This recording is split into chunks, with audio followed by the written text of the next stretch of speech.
All right, good morning. Welcome to the start of another beautiful weekend in the month of September. You're listening to the voice of 𝐒𝐿𝐿 SAMIES on the program this morning, 32 FM 94.9. We are here to discuss sporting stories and making the rounds today in the exciting world of sports. The program is Scoreboard in 15. Over the course of the weekend, lots of exciting moments happened, and then there was just one up to the best moment there in the world of sport. But we can tell that in the world of tennis, it was an exciting one for who? Carlos Alcaraz, and also Aryna Sabalenka. Well, you remember that Aryna Sabalenka, she's still world number one.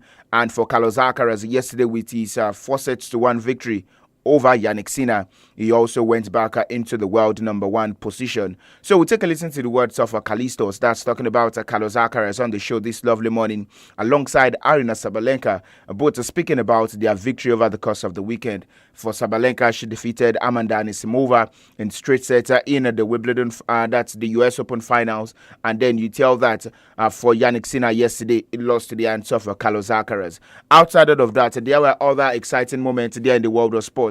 Nigeria Premier Football League match day 3 encounter went down yesterday, and for the Oluyole Warriors, well, their third game, no victory yet for the Shooting Stars. And then you say that what is going on with the Oluyole Warriors. A lot of people would say it's too early, but the rage from the fans yesterday, it was not the best after that 1-1 draw against Ikorodu City. It was a Western Derby yesterday, but not the best of results for the Oluyole Warriors. And then we also discussed about the games that went down across other venues. This week also starts another big challenge on the African continent after the Lions of Morocco, Lions of Morocco. They are the ones who have qualified for the FIFA Men's World Cup from the African continent. Later this week, you have Egypt. They can join them. You also have the Black Stars of Ghana. They can join them.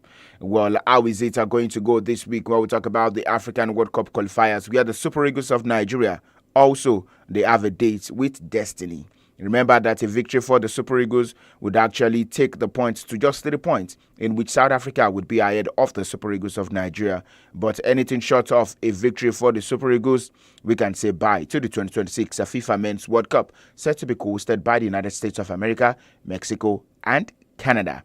So once again, you are listening to the voice of 𝐒𝐿𝐿 SAMIES. You're good on the program this lovely morning, and we are here to take you through all the interesting updates and make the rounds there in the world of sports. But first, let's join our partners, the BBC, to take a listen to what they have for us as regards to the BBC Premier League update. When we come back, it'll be time to talk about the Nigeria Premier Football League and also the world of Formula One, where it was a victory for Max Verstappen installed for the 2025 Formula One season.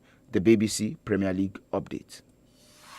BBC Premier League update from the home of Premier League football. I'm Adam Whitty at the BBC Sports Centre. Aston Villa's John McGinn and Liverpool's Andy Robertson are set to be in the Scotland side as they face Belarus in their World Cup qualifier on Monday. The Scots picked up a draw at Denmark last week. Their manager Steve Clarke says his side have plenty of strength and depth in their squad. I looked at my bench the other night and I was happy with my bench. When I'm turning to my bench for people to go into the pitch to help us to see that game out, I was really happy with what my options were. But it's probably better not to sit here and pick the team and then pass it to Belarus before we get to the game. I think that would be a slightly silly thing to do. Liverpool's Florian Wirtz scored a spectacular free kick as Germany beat Northern Ireland to earn their first points of the 2026 World Cup qualification campaign. Newcastle striker Nick Woltermeder also bagged an assist in their 3-1 win. Northern Ireland are second in their pool, with the Germans third. Meanwhile, Liverpool's Virgil van Dijk captained the Netherlands to a 3-2 win against Lithuania. They remain top of Group G. Premier League players Nathan Ake, Tijani Reinders, Cody Gakpo, Mickey van der Ven and Matthias de Ligt also featured. And Arsenal midfielder Mike Merino scored a hat-trick as Spain thrashed Turkey 6-0 in Konya. Gunners teammates Martin Zubimendi, Tottenham's Pedro Porro, Chelsea's Marc Cucurella and Manchester City's Rodri were also part of the side. They've won both of their matches. On Monday, Viktor Gyökeres, Alexander Isak and Anthony Elanga could feature for Sweden against Kosovo. New Manchester City goalkeeper Gianluigi Donnarumma will captain Italy against Israel, with a host of Premier League players expected to feature. And Mikkel Damsgaard from Brentford is among a number of Danes to face Greece in Group C. And for more football news from the BBC, go to bbc.com/football. BBC Premier League update from the home of Premier League football.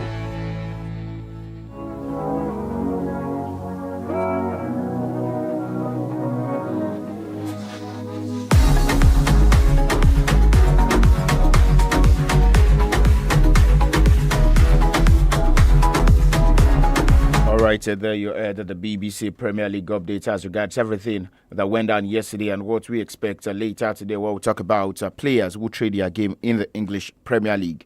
Moving away from that, also let's still discuss about everything that happened over the course of the weekend, where you tell that for the weekend, Aryna Sabalenka, she kept her cool to retain the US Open title, defeating Amanda Anisimova in straight sets, 6-3, 7-6, in a battle between the two of the biggest ball strikers in the women's game. And the Belarusian dropped to her knees, overcome with emotions after securing victory in a year where she had suffered defeat in 2 Grand Slam finals. Let's take a listen to the words of Aryna Sabalenka, who definitely was interviewed by a little girl. The words of the Belarusian Aryna Sabalenka. Question. Oh, hi, Beauty. I think we've done interview together, no? Yeah, we have. Yes. Remember you. Hi, Irina. Congratulations. Thank you. How does it feel to win the U.S. Open again? Well, you're too little right now to to tell you how I feel, but it feels amazing, and I had really tough lessons earlier this season. I lost a couple of finals on the Grand Slam, and winning this one means a lot. Defending the title, it just, I cannot, explain you the feelings. I hope you play tennis? Yeah. You're gonna feel it one day. You're gonna understand me. But yeah, I'm just speechless right now. All right, today listen to the words of Aryna Sabalenka, whom of course didn't shy away from saying as she lost the 2 Grand Slam finals this year. Remember, she lost the Australian Open as well as the Roland Garros to the hands of Madison Keys and 𝐒𝐈𝐒, respectively. This was her third meeting in the finals against an American, but third time lucky it was for Aryna Sabalenka as she defeated an American to defend her title. That's talking about the US Open. For Sabalenka, she definitely has been the WTA's most dominant player on tour this season. The 24-year-old produced a better performance than her first major final when she was trashed as well. That's talking about Amanda Anisimova. But then you tell that in the men's game, back to world number 1, his name is Carlos Alcaraz. Before we take a listen to the words of Carlos Alcaraz, well, you tell that this man, well, he dropped the second set, but you tell that he edged in the trilogy against Jannik Sinner, 6-2, 3-6, 6-1, 6-4 in New York. That was victory for Carlos Alcaraz. Let's take a listen to him speaking about what it feels like returning to world number 1. It's great when you achieve the goals you set up yourself at the beginning of the year. It feels amazing. So since I got the chance to recover the number 1, it was one of the first goals that I had in the during the seasons. Just to try to recover the number 1 as soon as possible, or end the year as a number 1. So it's for me. Achieve that once again. It is, as I said, it is a dream. Doing the same day as getting another Grand Slams feels even better. This everything I'm working for, and I'm really happy to be able to live these experiences. All right, you're listening to Carlos Alcaraz, age 22, speak there.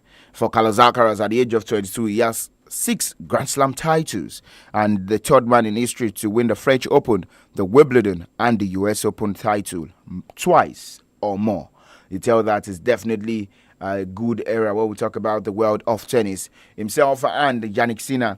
For Jannik Sinner, in the year 2024 and also in this year 2025, they have both shared the Grand Slams. In 2024, Carlos Alcaraz won the Roland Garros and the Wimbledon, while Sinner won the Australian Open and the US Open.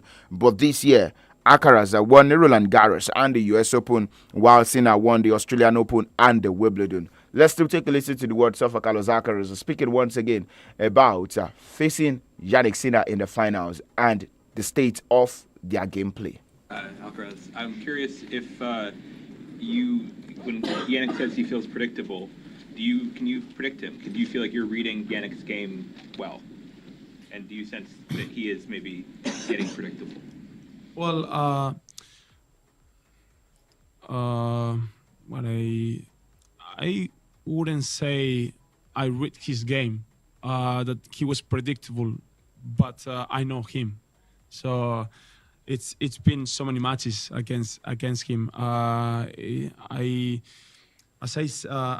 he said as well, he watched a lot of my matches just to study my game. I do the same. I watch a lot of his matches. First of all, because I love watching him play. I think it is unbelievable what he's doing. And secondly, it's because I love to study him, how he plays, how he feels on the tournaments. If I played him in that tournament, just to have a feedback how he's been playing in the tournament. So I wouldn't say he's predictable, but I know his style. I know what he's gonna do, or his main weapons on his game. So I just try to be focused on that. But even though he could feel predictable, it's really, really hard to maintain their level and playing long rallies against him. All right, today listening to the words of 𝐒𝐿𝐒𝐄𝐑 as they speak about Yannick Sinner. Well, moving away from that, we'll talk about the interesting world of Formula One. Where over the course of the weekend, it was a dominant Max Verstappen show also there in Italy, where he took his third victory of the season with a dominant performance ahead of championship-leading McLaren duo of that's Oscar Piastri and Lando Norris. We move away from that also, and I'd say that this week, Mohamed Salah inspired Egypt's Can-See World Cup slots by beating Burkina Faso, while the Black Stars of Ghana, they are out to outshine Eagles in the West African Derby. Morocco also keen to keep up momentum going against Zambia, and the do-or-die affair for both Bafana and the Super Eagles of Nigeria. Thank you so much to everyone who has joined us on today's edition of the show. We'll come later in the afternoon to quickly look at what things that happened over the course of the weekend. I am SAMIES, your sports captain. As you do, enjoy the rest of the day, and bye for now.